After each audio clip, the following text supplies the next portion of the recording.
Another thing I would like to talk to us Christians about is us being ready to take responsibility for the consequences we create. The Bible says Elijah was a man like we are, and he prayed that there would be no rain. So in 1 Kings 17, it doesn't say God told him to pray that the rain shouldn't come. It was out of his own impulse. And for 3.5 years, it did not rain. God told him to go to the brook Cherith. There was some water there, and so God was like, oh, first gonna be chilling there, getting water, and then he was receiving meat from some ravens.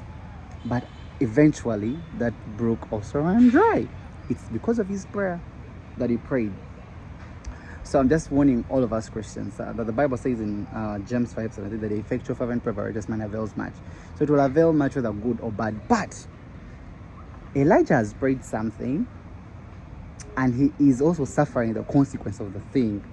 Good, you've prayed that there's no rain, but don't start complaining when the rivers run dry. Good, you've prayed for promotion, but don't start crying when the workload increases.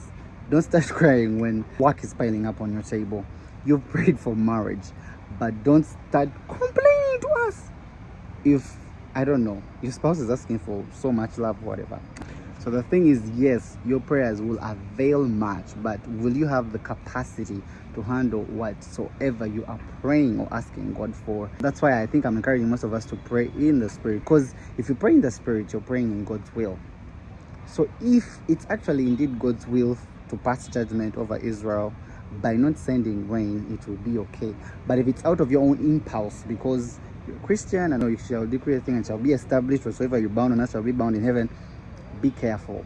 Be careful not to declare things out of anger or of excitement, because it's hard undoing it. The Bible says when Elijah was praying for the rain to come back, it was a bit more challenging. Like, making it stop rain was easy.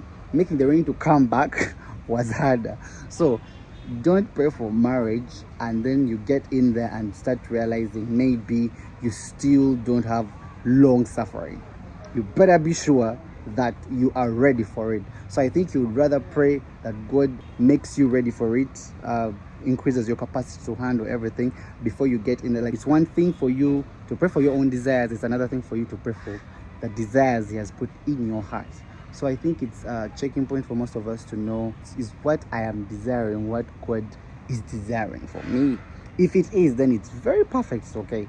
You won't have these standards that I'm talking about, but be ready to take responsibility for the consequences of your declarations and prayers, because whether bad or good, they'll come to pass, because the effectual fervent prayer of the righteous man avails much.